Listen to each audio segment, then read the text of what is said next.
Stoicism, Logos, the Golden Rule, and Stoic Philosophers. Written by Hector Jansen.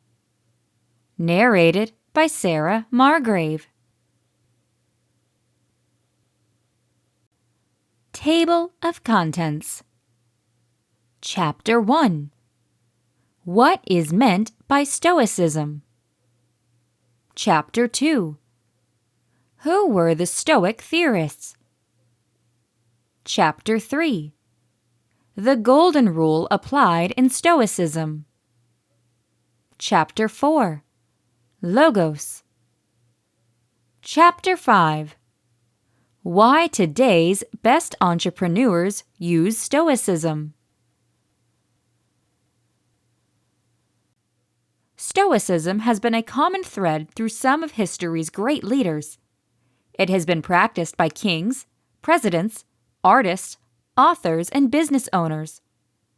Marcus Aurelius, Frederick the Great, Theodore Roosevelt, Adam Smith, Montaigne, George Washington, Thomas Jefferson, John Stuart Mill, General James Mattis, just among others, were all influenced by Stoic philosophy. So what is Stoicism? We will answer this question and more in this guide. The private diaries of one of Rome's biggest emperors, the personal letters of one of Rome's best playwrights and wisest power brokers, the lectures of a previous servant and exile turned prominent instructor.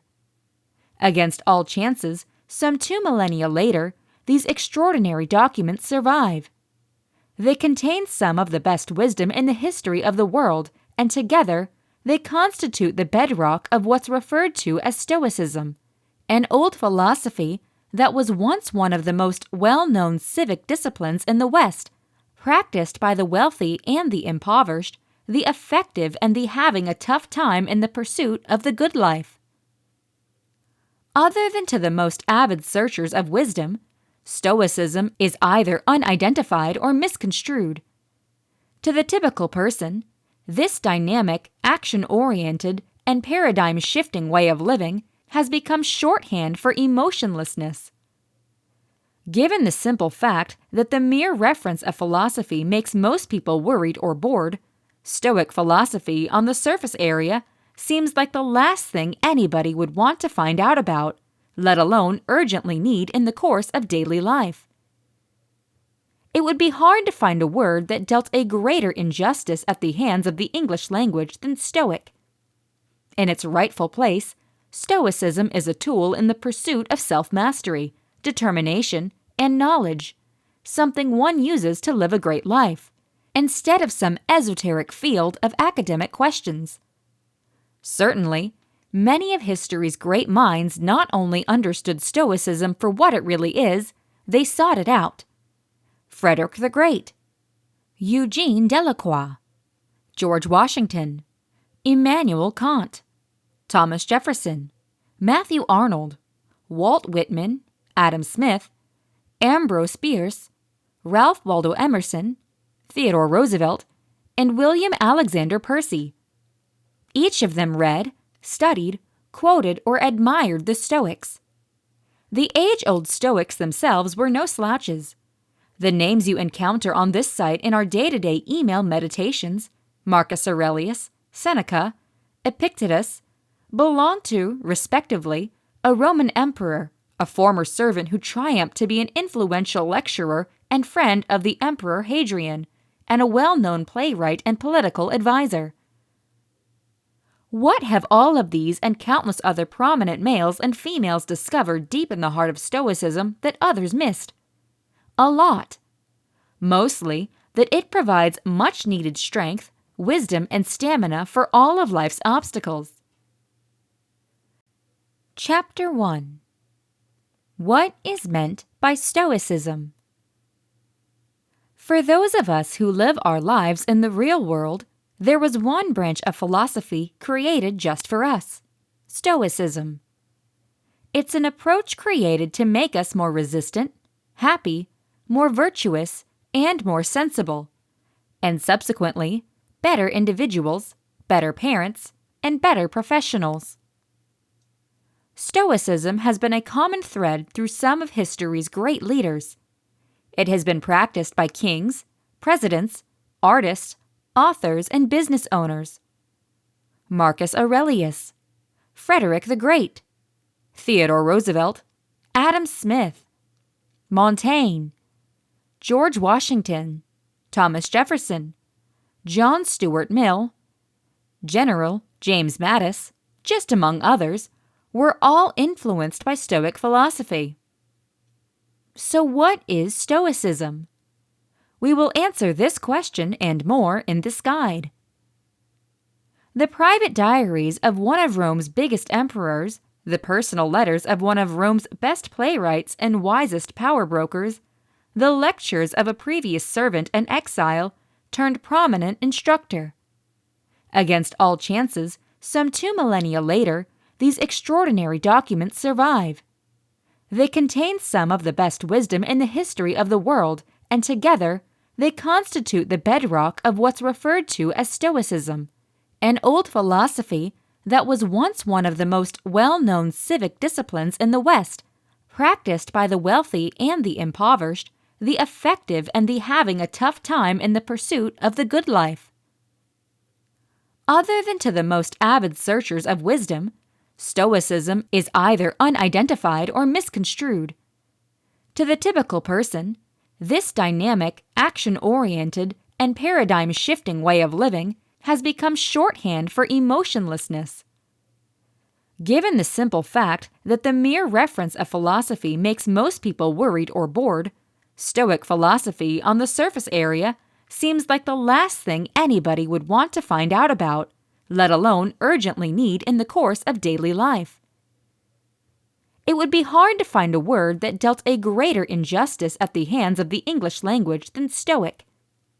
In its rightful place, Stoicism is a tool in the pursuit of self-mastery, determination, and knowledge, something one uses to live a great life, instead of some esoteric field of academic questions. Certainly, many of history's great minds not only understood Stoicism for what it really is, they sought it out.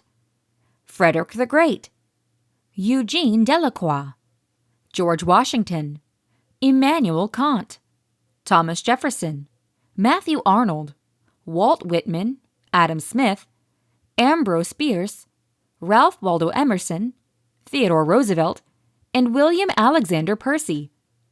Each of them read, studied, quoted, or admired the Stoics. The age-old Stoics themselves were no slouches. The names you encounter on this site in our day-to-day email meditations, Marcus Aurelius, Seneca, Epictetus, belong to, respectively, a Roman emperor, a former servant who triumphed to be an influential lecturer and friend of the Emperor Hadrian, and a well-known playwright and political advisor. What have all of these and countless other prominent males and females discovered deep in the heart of Stoicism that others missed? A lot. Mostly that it provides much-needed strength, wisdom, and stamina for all of life's obstacles. How did Stoicism begin? Approximately in the year 304 BC, a merchant named Zeno was shipwrecked on a trading ship. He lost almost every little thing. Making his way to Athens, he was introduced to philosophy by the Cynic theorist Crates and the Megarian thinker Stilpo, which changed his life. As Zeno later joked, "I made a flourishing trip when I suffered shipwreck." He would later move to what ended up being known as the Stoa Poikile, actually meaning painted deck. Erected in the 5th century BC, the ruins of it are visible still, some 2,500 years later. The painted patio is where Zeno and his disciples gathered for conversation. Though his followers were originally called Zenonians, it is the ultimate credit to Zeno's humility that the philosophical school he established, in contrast to almost every school and religious belief before or since, didn't eventually carry his name. Chapter 2. Who were the Stoic theorists?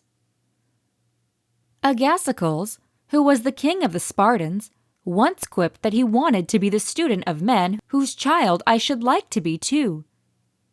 It is a very critical consideration we need to make in our look for role models. Stoicism is no different than this. Before we start our research studies, we need to ask ourselves, who are the people who followed these kinds of precepts? Who can I point out as an example? Am I proud to look up to this person? Do I want to be more like them? The Roman Emperor, Marcus Aurelius, the dramatist and political consultant Seneca, and the slave-turned-popular teacher Epictetus, there are the three Stoics you really need to be familiar with first. And when you do, we're confident you're going to want to follow in their steps. Who is Marcus Aurelius? Alone of the emperors. The historian Herodian would write about the person who became known to us as the one and only Marcus Aurelius.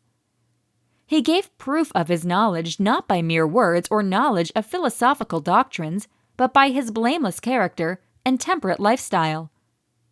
Cassius Dio.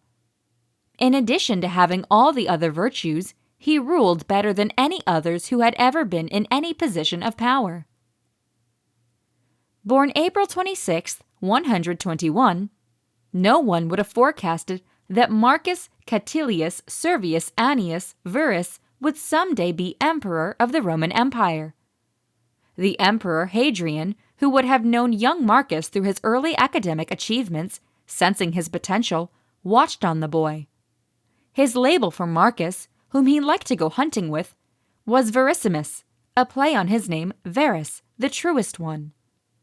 Exactly what Hadrian saw in Marcus is uncertain, but by Marcus's 17th birthday, Hadrian had begun planning something remarkable.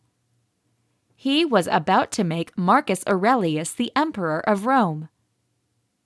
On February 25, 138, Hadrian adopted a 51-year-old man called Antonius Pius on the condition that he in turn adopted Marcus Aurelius.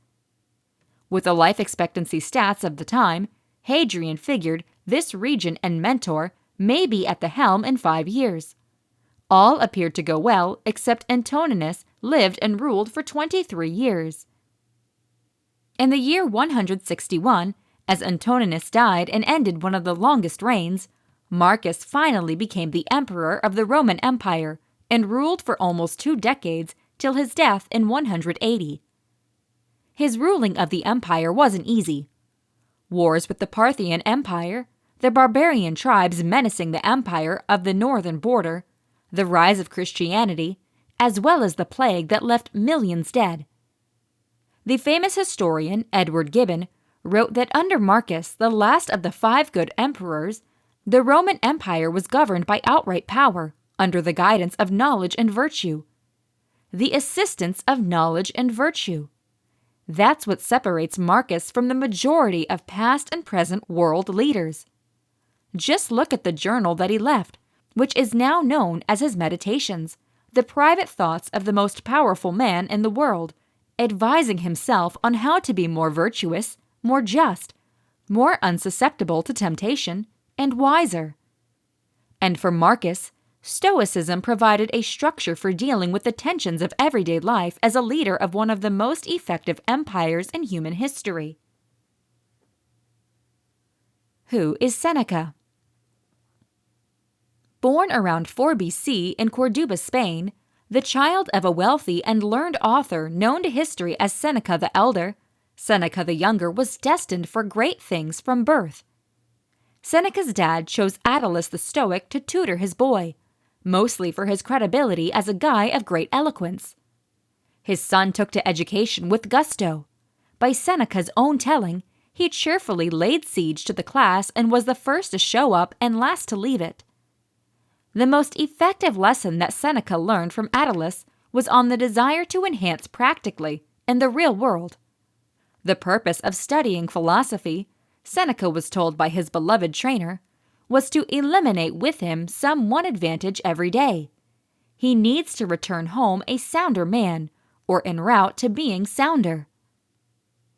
While his dedication to self-improvement was beloved by his instructors, they also knew that his dad, no fan of philosophy, was paying them to train his son for an active and enthusiastic political career.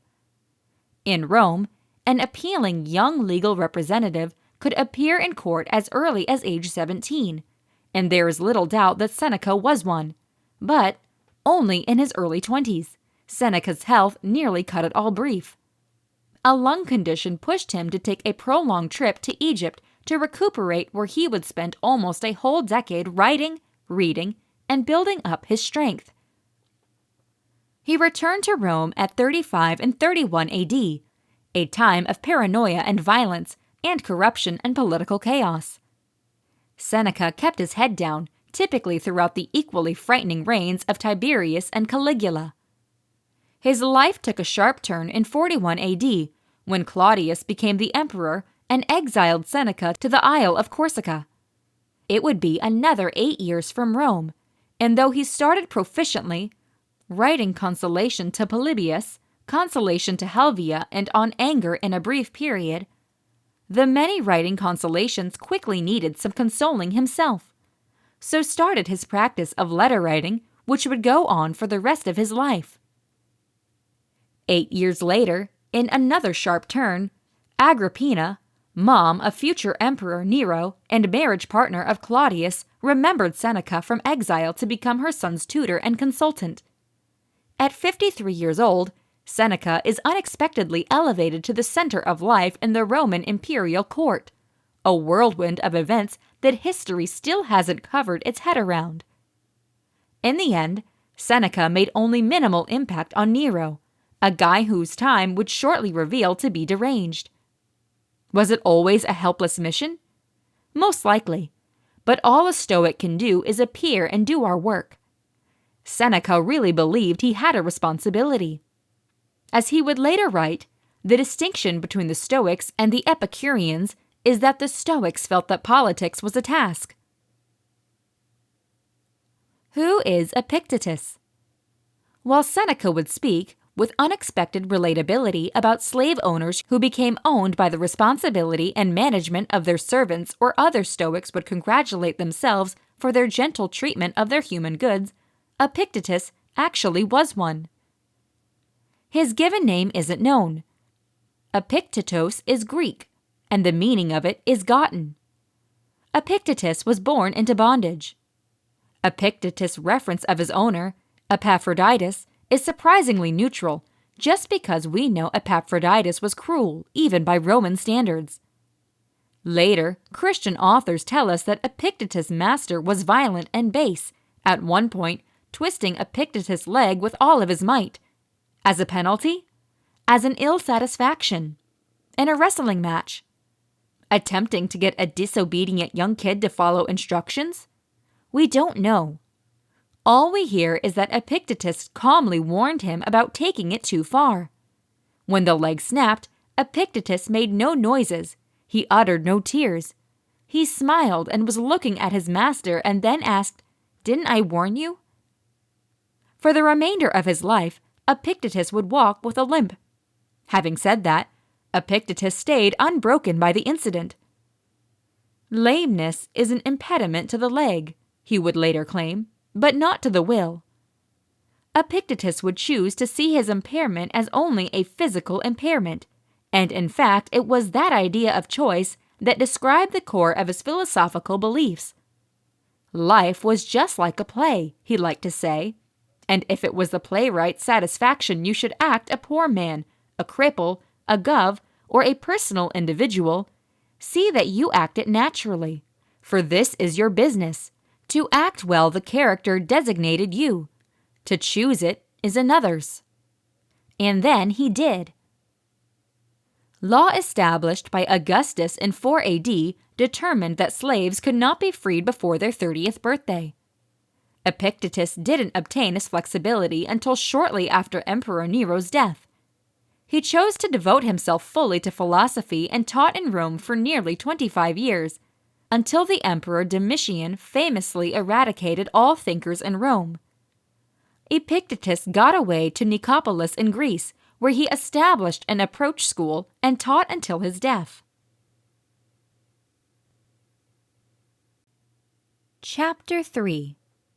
The Golden Rule Applied in Stoicism. Deal with others as you would like to be treated by them. The Golden Rule, as it's understood, is one of the easiest and most influential of all moral concepts, and in this chapter, we will start by taking a look at what it is before exploring several examples found in the writings of Seneca, Marcus Aurelius, and other Stoic thinkers. The Golden Rule is a remarkably basic guide to ethical behavior, which anybody can comprehend and try to follow. It's seen in both positive and negative ways.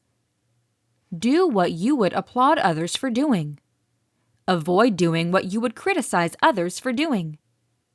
Indeed, many people today take it for granted that using a much different requirement to others' actions than we do to our own would be a kind of ethical hypocrisy. I explored the ways Stoicism can be used as a guide to contemporary life in my recent book, How to Think Like a Roman Emperor, The Stoic Philosophy of Marcus Aurelius. But this chapter will focus on a very basic concept that Stoics used as a guide to ethical action. Many people often say they find Stoic principles confusing and want a very clear and easy example of useful advice. Well, I have something to say about that. Judaism and Christianity. Versions of the Golden Rule have been determined in many different philosophical and religious customs throughout history and across various cultures. For example, the Talmud quotes the Hebrew sage Hillel the Elder as teaching people, "What is hateful to you, do not do to your fellow. This is the whole Torah. The rest is the clarification. Go and learn more." This is one of the Golden Rule's most famous expressions, alongside some examples that can be found in the New Testament. For example, in addition to the quote from the Gospel of Matthew at the start of this chapter, there's also, "And as ye would that men should do to you, do ye also to them likewise." Luke, chapter 6, verse 31. Still, the Golden Rule is also plainly a certain theme in Greek and Roman philosophy, especially for the followers of Socrates and later the Stoics.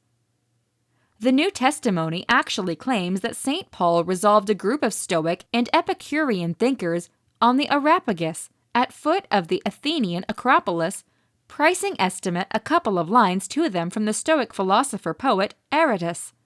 Acts, chapter 17, verse 16.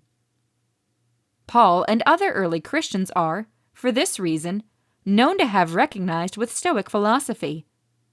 Indeed, Stoicism is believed by a lot of contemporary experts to have been among the key philosophical impacts upon early Christian principles.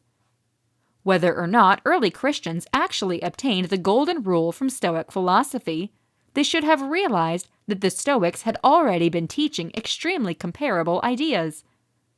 It's the principles of the Socratic and Stoic tradition that we're going to focus on for this reason in the rest of this chapter. Socrates and the Golden Rule. Although the Golden Rule is most frequently related to Christianity, it was probably also implicit centuries earlier in the Socratic approach or elenchus. Socrates taught that we must cross-examine ourselves in regard to our moral convictions. The word he uses for his approach, elenchus, refers to questioning a witness in court so as to expose contradictions in their testimony. In the Socratic dialogues written by both Plato and Xenophon that at times takes the form of Socrates accentuating someone applying a double standard ethically by applauding or criticizing traits in others but not in themselves. Socrates described his use of Socratic questioning as a sort of therapy that has purpose to cure others of their pride concerning the most important things in life, particularly inconsistent presumptions about the nature of good and evil, virtue and vice. It's a cure, to put it simply, for moral hypocrisy and disparity. For example, in one of Xenophon's conversations, Socrates asks a young man called Critobulus to define the qualities he is seeking in a friend. They agree that the ideal friend would have positive qualities like ethical virtue, self-discipline, and compassion. Even so, Socrates unexpectedly turns the question around by asking Critobulus how many of these qualities he embodies himself. He's embarrassed to admit that he has extremely few of them. He was judging others by a standard for being a good friend that he neglected to apply to himself. Socrates makes him realize that just because he finds it relatively simple to describe what behavior he would applaud in others that can possibly act as a trusted guide when it comes to judging his own character and actions. In another discussion, Socrates' friend Charicrates is grumbling about his older brother's behavior.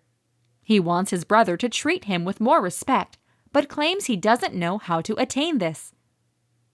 "I assure you," said Socrates, "so far as I can see, you needn't use any subtle or novel technique on him. I think you could prevail on him to have a high regard for you by utilizing means which you comprehend yourself." Xenophon, Memorabilia 2.3. It's not brain surgery, in other words. Charicrates, though, insists he is not knowledgeable about any magic formula for winning other people's respect. "Tell me then," said Socrates, "if you wanted to prevail upon one of your associates to invite you to dinner whenever he was holding an event, what would you do?" Charicrates admits that, naturally, he'd begin by taking the effort and inviting the other individual to supper first. Socrates, for this reason, asks what he would do if he wanted somebody to look after his property while taking a trip. Charicrates said he'd offer to do the exact same thing for them first. "What," asks Socrates, "if you really wanted a foreigner to welcome you to their home as a visitor when visiting their country?" And again, Charicrates confesses that, obviously, I should initially have to do the exact same for him. Socrates, with normal irony, concludes, "So you know all the magic spells that impact human conduct, and have kept your knowledge dark all this time. Why do you wait any longer to begin? Are you scared that you are going to look bad if you treat your brother well before he treats you well?" Obviously, our moral values really need to be sound in the first place, but Socrates quite rightly mentioned that much development can be accomplished towards rationality just by fixing disparities in our moral thinking. The only difference here is that Socrates' limitations this advice to treating our good friends as we wish to be treated by them in return. Even so, in other dialogues, he appears to argue that the sensible man seeks to help both good friends and adversaries. Nonetheless, these examples and others clearly show there's plenty of golden rule type thinking to be seen in the Socratic conversations. Undoubtedly, in Plato's Laws, although it is not attributed to Socrates, the golden rule is specified rather explicitly in relation to property rights. The principle of them is really easy. "Thou shalt not, if thou canst help, touch that which is mine, or eliminate the least thing which belongs to me without my authorization, and may I be of a sound mind, and do to others as I would that they are supposed to do to me." Plato, Laws 11.913. The Golden Rule in Stoicism. The Stoics reputedly considered themselves to be a Socratic school of philosophy, and they drew a good deal of inspiration from Socrates. In their works, we therefore find the Golden Rule became something much closer to its familiar form, as found in the Christian tradition. In the fragments from the Stoic Heracles, protected by Stobaeus, for instance, we find a really clear expression of the Golden Rule. The first admonition, for that reason, is extremely clear, easily gotten, and is pretty common to all guys. For it is a sane assertion which every man will consider as obvious, and it is the following: act by everybody, in the same way as if you supposed yourself to be him, and him to be you. Heracles, Fragments. Heracles goes on to show this point by reference to the master-slave relationship. For he will use a servant well who considers with himself how he would think it correct to be used by him, if he undoubtedly was the master and himself the servant. The exact same thing also must be said of parents with respect to kids, and of children with respect to parents, and in short, of all men with respect to all. Heracles, Pisces. In discussing the master-slave relationship, the Stoic philosopher Seneca also wrote, "But this is the kernel of my advice. Treat your inferiors as you would be treated by your betters." Seneca, Letters 47. In On Anger, Seneca clarifies that when growing mad with another individual over some perceived transgression, Stoics should remind themselves that they are capable of doing the same or similar things. Nobody says to himself, "I myself have done or may have done this very thing which I'm upset with another for doing." Seneca, On Anger, 3.12. A few sentences later, he broadens upon this by also using a variation of the golden rule to the issue of anger. Let us put ourselves in the place of him with whom we're mad. At present, an overweening conceit of our own significance makes us prone to anger, and we're quite going to do to others what we cannot endure sure to be done to ourselves. Seneca, On Anger, 3.12. Elsewhere, Seneca applies this knowledge to the question of how best to bestow gifts or favors on others. Let us consider in what way a benefit should be bestowed. I think that I can explain the shortest way to do this. Let us give up the method which we ourselves should like to get.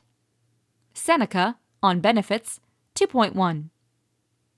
In one of the pieces at times credited to Epictetus, he writes, "What you keep from suffering yourself, look for not to impose on others." Epictetus, Fragments Epictetus, himself a freed servant, continues as follows. You stay away from slavery, for example. Make sure not to enslave. For if you can bear to see slavery from others, you appear to have been yourself a slave, because vice has absolutely nothing in common with virtue, nor flexibility with slavery. As a person in health wouldn't wish to be attended by the sick, nor to have those that live with him in a state of sickness, so neither would a person who is free bear to be served by slaves, nor to have those that live with him in a state of slavery. Epictetus, Fragments. Marcus Aurelius absolutely nowhere mentions the golden rule as clearly as either Heracles or Seneca. The closest he gets is in the following passage. See that you never feel to misanthropes as such people feel towards mankind. Meditations, 7.65. Though, throughout the Meditations he does adopt the associated assumption that we should treat all others as our kinsmen and fellow citizens. For example, in perhaps one of the book's most well-known passages he writes, "Nor can I be mad at my kinsman, nor hate him, for we are produced for cooperation, like feet, like hands, like eyelids, like the rows of the upper and lower teeth. To act against each other then contrasts nature, and it is acting against one another to be vexed and to turn away." Meditations, 2.1.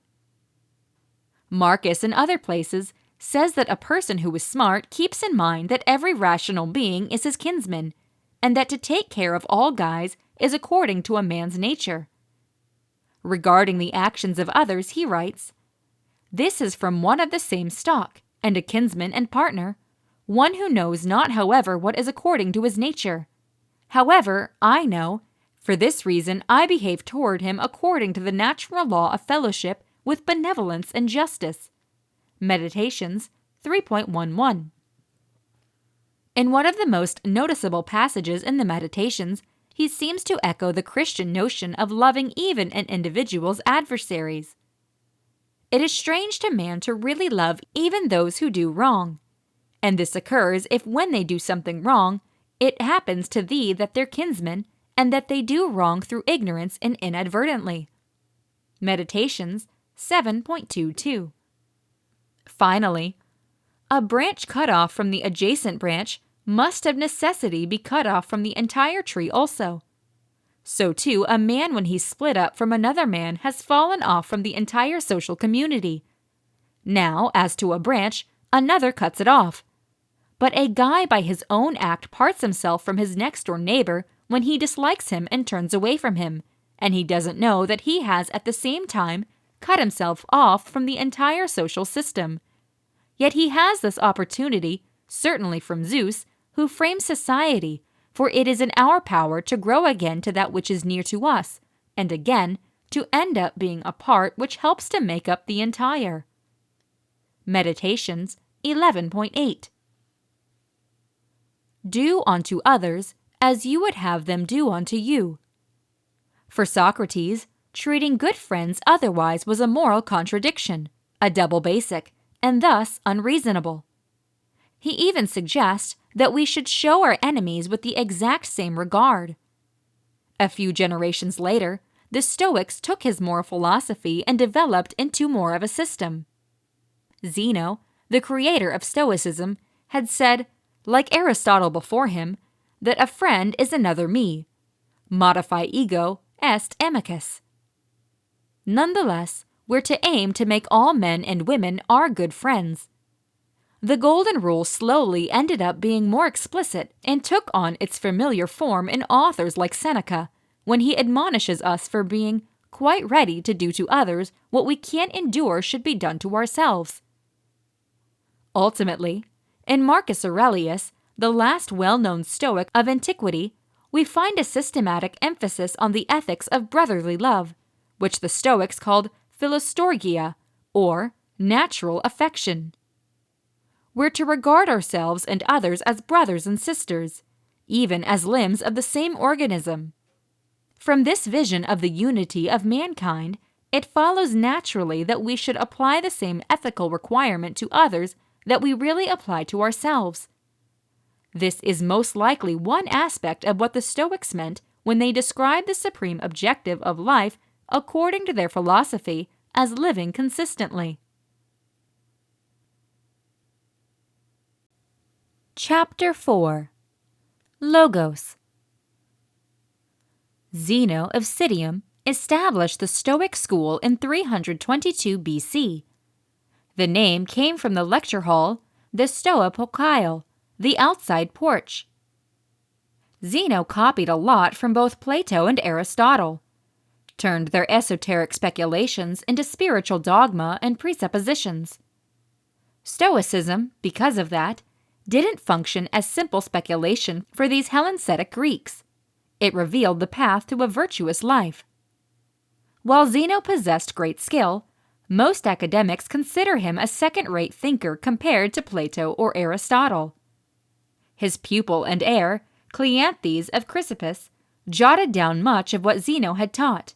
He developed this thought farther in 705 books, all believed to be well argued according to Father Copleston, but inadequately written. 3 stages of the Stoa. Early Stoa: Zeno, Cleanthes, and Chrysippus of Soli. Middle Stoa: Virgil, Cicero, though Cicero called himself a diverse and a new academician, and Seneca. Late Stoa: Epictetus and Marcus Aurelius, for whom the Logos incarnate was the Roman Empire. Believed, specified most clearly in and remembered from Second Stoa. A human should adhere himself completely to the natural law, nature and creation itself being comprehensive from the one. At the center of all things was the universal concept, the creative fire or word known as Logos, which was closely tied to fate. It existed at the beginning of the vast universe, and it would bring all things back together in the end, perfecting all through the Logos. See right below for different understandings of Logos. The various Greek gods represent easy names or manifestations of different aspects of the one. The Stoics understood each as an allegory or a myth, not as a reality in and of itself. Zeno is reported as according the status of gods to the laws of nature, the aether, reason, the stars, the years, months, and season, and as depriving, in his interpretation of Hesiod's theogony, Jupiter, Juno, and Vesta of their divinity, firmly insisting that their names allegorically symbolize magnificent entities of a product nature. The Hellenic polis had been conquered, but the Stoics developed the myth of the cosmos as the common habitat and polis of gods and guys, an importance that gratified the needs of an ecumenic civilization after a style, into the myth of the universes as the megalopolis which consists of all countries. We know the meaning of life through the empirical observation of nature and through the reasoning of the soul. Adopted Aristotle's comprehension of purpose. Providence manages all. The idea of logos. Heraclitus, a worthy from Ephesus, about 500 BC, was the first to determine the word, that universal principle which animates and rules the world, as the Ustaf. He claims the word as reason, a reason that rules the vast universe. Still, for Heraclitus, a man remained trapped within the cycles of the earth, spring, summer, fall, winter season, birth, midlife, death. Later, Galen defined the logos in the following terms. He did not make the world as a craftsman does his work, but it is by entirely permeating all matter that he is the demiurge of the universe. Plutarch wrote that the logos was a go-between between God and man. Tertullian, the logos blends with the matter as honey does the honeycomb. Copleston, though, warns, but we aren't entitled to suppose that Heraclitus regarded the one fire as a personal god, any more than Thales or Anaximenes saw water or air as a personal god. Heraclitus was a pantheist, just as the Stoics in later times were pantheists.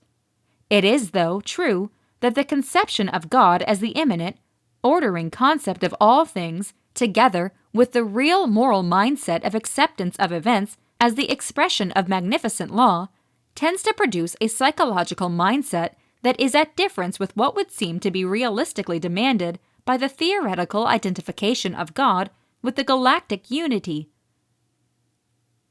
Logos within Jewish thought. Jews use the term memra for logos.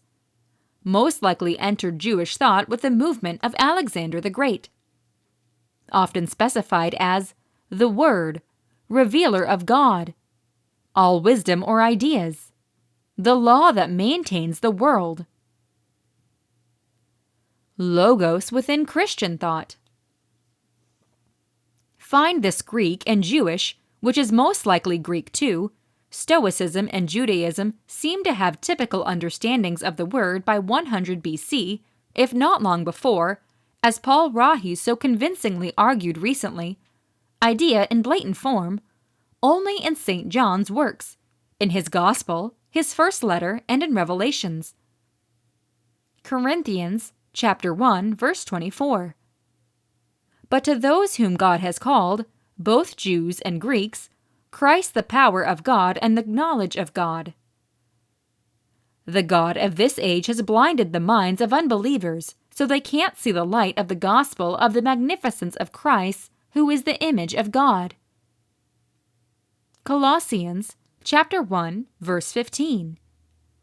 He is the image of the undetectable God, the firstborn over all creation. This presents a Stoic philosophy of history. And, spoken by St. Paul at Mars Hill, as St. Luke recorded in Acts 17, in him we move and live and have our being. Colossians 15-20, an outright sanctifying of a Stoic philosophy of history. Who is the image of the invisible God, the firstborn of each being?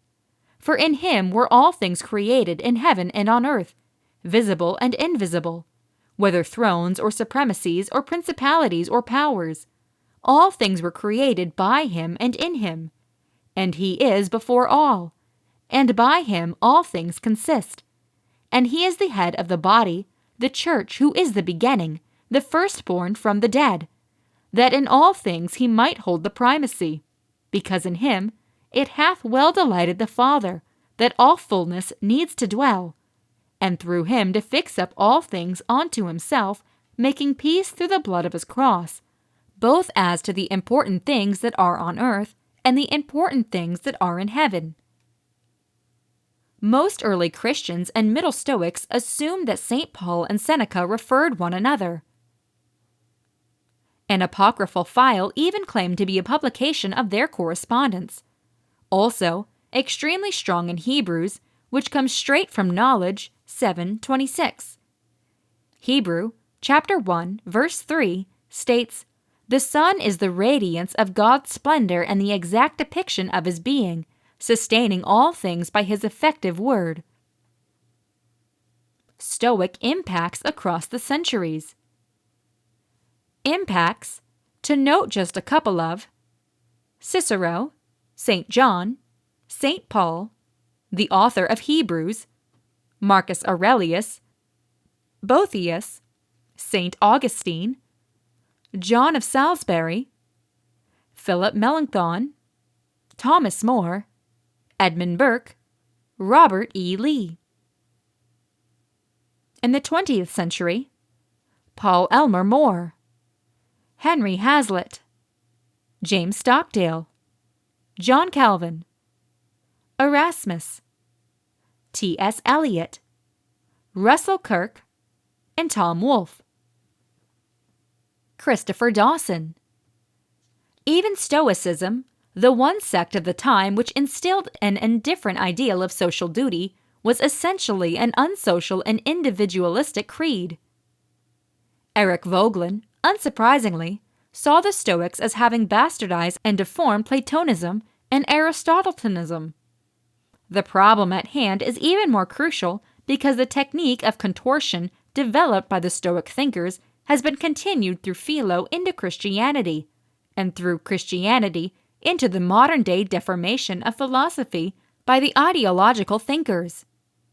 When it gets in history, truth has to carry the burden of death and time, and in the hands of lower thinkers who are sensitive to the truth in a procedure but are not able to reactivate the engendering experience fully, the making it through truth of the language can get a status independent of the stemming reality. The reality of living in the symbols can be warped into a doctrinal truth about reality, and since the object to which the doctrinal truth refers propositionally doesn't exist, it must be developed. This is what happens in the Stoic case. Russell Kirk. I have read mightily in the Stoic writers of late. Everything in Christianity is Stoic. Nothing is good but virtue, said Zeno. Truly, the highest compliment I can pay to the Greeks is that they could comprehend and appreciate the Stoics and admit their own inferiority. When the Stoics to ask the moderns the rhetorical questions they asked the Greeks, the moderns also would accept the questions as rhetorical, but would answer them in exactly the opposite way. Kirk again. In an age of decadence, the Stoic philosophy held together the civil social disorder of royal Rome and taught thinking guys the nature of true freedom, which is not reliant upon swords and laws. Chapter 5. Why today's best entrepreneurs use Stoicism. Ask business owners to name their largest obstacle, and you will hear lots of answers. Decision-making, fixating on, staying positive, preserving momentum. The list goes on. As you may already know, starting and running a business is not easy. Now ask those exact same entrepreneurs whether they have a structure for managing these difficulties, and they may have a harder time answering. However, what if I told you that there is a school of philosophy dating back to ancient Greece that can help you handle all of these challenges each day and, as a bonus offer, may even enrich your lifestyle? And better still, you don't have to be an expert to figure out how to use it. It's called Stoicism, and it is a useful philosophy that's used by some of today's biggest thinkers and service minds, and that includes Tim Ferriss, Ryan Holiday, Arianna Huffington, and Jack Dorsey. Emperor Marcus Aurelius was a huge adherent of Stoicism as well, and it helped him to lead Rome for almost 20 years. Aurelius wrote some things about his observations as a Stoic leader in his journals, later published under the title Meditations. Stoicism gave Aurelius a manual for living a virtuous life, concentrating on what mattered and persevering despite obstacles, and the Roman emperor had more than several. But as he wrote in Meditations, our actions could be hampered, but there can be no restraining our intentions or dispositions.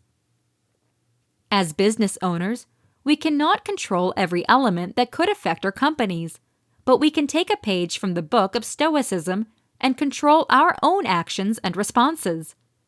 With that in mind, here are some lessons from Stoicism that I found to be important for running my own company, Jotform, and that I think any business owner will find useful for launching and preserving a successful organization.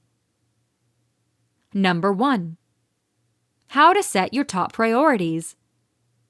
If you seek serenity, do less. Or, more properly, do what is essential. Do less better, because most of what we do or say isn't essential. Marcus Aurelius. For a long time, just after I launched my company, I tried to do all of it, from customer support to big picture things like outlining our vision for the business. Unsurprisingly, I was not seeing the development I had wished for. Time is our most important possession, especially in the startup world. It's important to focus your energy on tasks that move your company forward, what Aurelius called the essential. And when you start doing that, you're a lot more likely to hit your larger business objectives, be they growing your user base, entering a new market, or whatever applies. For me, doing the necessary needed automating as much as possible and delegating the rest, such as obligations like customer support that were demanding a substantial amount of my time but could be finished just as well by another person on my team. Number 2. How to curb stress.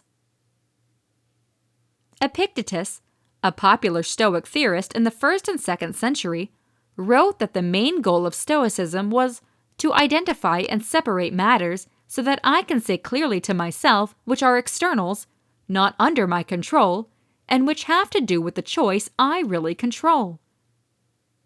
Business owners are facing various sources of pressure daily: due dates, competing commitments, financial expectations, and customer complaints, among others. For some people, that pressure becomes stress.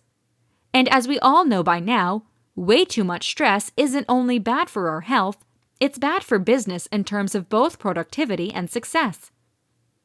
Others, however, have the ability to navigate the pressures without becoming overly stressed out. Part of it comes down to recognizing the important things that you can control and those you can't, or what Epictetus referred to as the externals. By concentrating on just the internals, we can save time and promote a more positive work culture. Number 3. How to stop putting things off. We are not given a short life, but we make it brief, and we aren't ill-supplied but wasteful of it. Stoic thinker Lucius Annius Seneca. An essential tenet of Stoicism is not wasting time in living each day like it could be your last.